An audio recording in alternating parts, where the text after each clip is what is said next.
That's good people back again, and it's Showy Talks.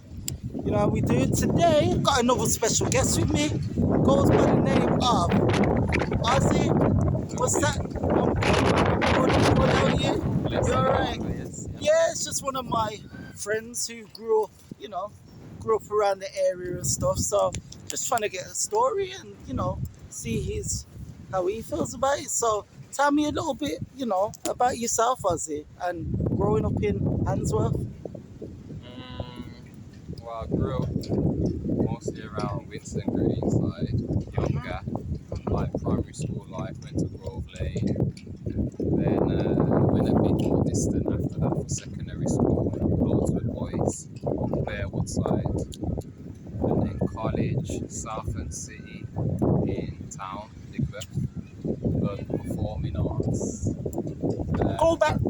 Just go back a bit. Let's go. Yeah, we're going too fast. Like, what was it like growing up around here? If that makes sense, yeah, in primary school and whatnot. How was it? To be honest, for the most of it, I think it was calm. Like, there's a lot of these stereotypes, I feel like, especially in college times when people would hear you're from Handsworth.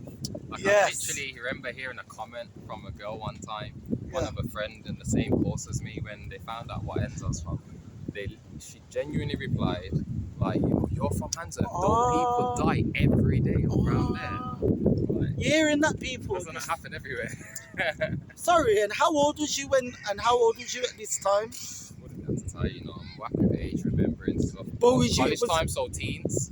Oh, I mean, back in the primary school though, how was it? Primary school. Yeah, how was it growing up in primary school? Yeah, I was like, to be honest, when I was younger, I was the quiet kid. Okay. I've been the quiet kid, a little bit of a class clown. I don't think I really came out of my shell until like secondary school, as you do, and it was new environment, new people, new experiences. Okay, so you'd say growing up around here, you've had a good childhood. I wouldn't say good childhood, but it wasn't bad either. I mean, it depends on your definition of childhood, good or bad. You tell me, what would you do? Family-wise, it was, for me, brilliant, loving. Like, my family is very family Orientated. Yeah, orientated, that's the word. So, in that sense, it was blessed. My dad wasn't about, but it wasn't really an issue as I got older, as much as when I was younger, when it actually happened around primary school times as well. But apart from that, it didn't feel like there was much of a loss or a gap in my life, to say. Okay. But there was still the rest of the family that was around quite a lot. Okay. Handsworth is, obviously there's a lot of culture here, but it's notorious for, the street life, drugs, things like that. Would you say you was able to swerve away from that and still, tell me about you, like what did you do in college and, what did you study? How did you keep out of trouble? To be honest, I didn't avoid the so-called street life that they speak about, but I genuinely do think it's a choice how deep you get involved into those kind of things. Right. But that also is debatable depending on certain people's circumstances. For me, I weren't really involved in gang stuff, but I've been a shot at, as they say before. Okay. I've carried a weapon before, not really with any intent to harm anybody, but just more on a defensive thing. So nobody can harm you. Yeah, So basically. Right. But then you changed your life around, didn't you? Yeah. So basically, an incident happened with me when I was younger, where I was leaving a family friend's house. No names, yeah? Yeah, no names. On the way home. At these times, I was just a genuine kid. I was shouting at these times, but it was just, nothing bad. I weren't out here trying to make nitties out of people or hurt anybody. Yeah. It was just a little thing on the side to try and survive, make a bit of money to, just live life and help out my mum as well. But yeah, there was an occasion where I was on my way back home.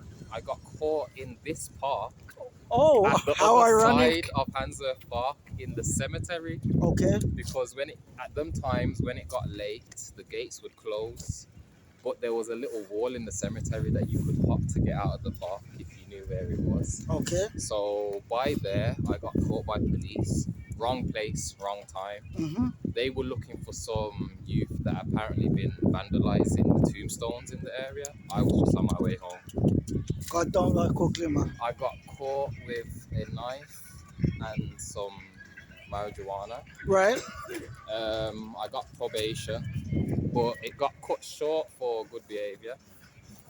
And I think the thing that really changed my life, though, in that moment is when I was in the courtroom questioning about why I had what I had on me and what I was planning to do with it. I think they genuinely did believe that I wasn't out here with the intention to hurt anyone. And believe that you could change your ways. Yes, but at the same time, they still had to question, even though you had the knife on you only for defense, if a situation was to occur, What would you have what done? then? Yeah, basically. Mm-mm. So I think that then changed my life, gave me a new mentality Okay. of, you know what, I don't need necessarily a weapon to protect myself. Right. Because at these times, as most of us guys are interested in like anime, I like Oriental culture, Oh, samurai okay. ninjas, all those kind of things. Okay. So I thought, you know what, it's true. I don't need a weapon. I can train myself to be a Ah. weapon, and that's the way I will protect myself. So that's amazing. So you said to yourself, why would I need to use a weapon instead of being able to just, look after yourself without having to, take a life or hurt somebody? Basically. So And yeah. at the time, while I was having all these thoughts, it was convenient enough that I was already kind of in the right path in that aspect, because I was at, this was when I was at secondary school, Mm-hmm. and my mom had me join the judo team in that Wow. school. Wow. So once the mentality kicked in, and I was already there doing it, the rest is history, from one thing to another. Amazing. So as you know, right now there's a big knife epidemic. Yeah. So what would your, as a person that's, a follower of Christ now, changed your life around, what would your advice be to the youth now that feel like they need to carry a knife in order to not get hurt or protect themselves? Um, I think deep to yourself how much it's actually worth it and how much value that gang life or whatever kind of life you call it that's not really illegal or anything. Ask Right. yourself how much it's worth it, because at the end of the day, I do a 9 to 5 at the moment, but I'm not a 9 to 5 guy kind of mentality. I want to have my own business, my own dreams, all those kind of things. I'm only working to help me give foundation financially so I can feed those goals and also provide for my family. Okay. So your advice would be to find a job? No, that's not necessarily what I'm saying, but more in the case of no matter what we do, it's gonna be sweat and struggle. Whether you're working a Absolutely. 9 to 5 or Yep. whether you're rolling around the street Yep. night and day trying to find a sale, it's all gonna be effort. It's just where you want to put that effort into. Wow. You're hearing that, guys? So put your energy into something positive, channel it, and use your passion and use your initiative, and Yeah. because it only ends in tears at the end of the day, doesn't it? Facts, yeah. So here's a product of somebody positive. Yeah. And That- one of those directions, should I mention, that I'm trying to go in, if my sensei here hasn't already mentioned, I'm actually an amateur professional boxer for BFC, and this is my coach right here. Ooh. So trust me, don't even me doing a 9 to 5 don't mean it limits your life to just be that kind of person. You can be whatever you want to be, just believe and persevere. You know what? I love it.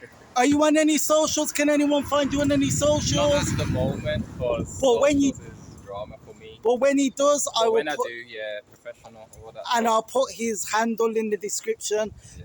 Thank you for watching, guys. And this is a great product that you can be positive and you don't need to be a product of your environment. Amen. Over and out. Shall we talks? Pow.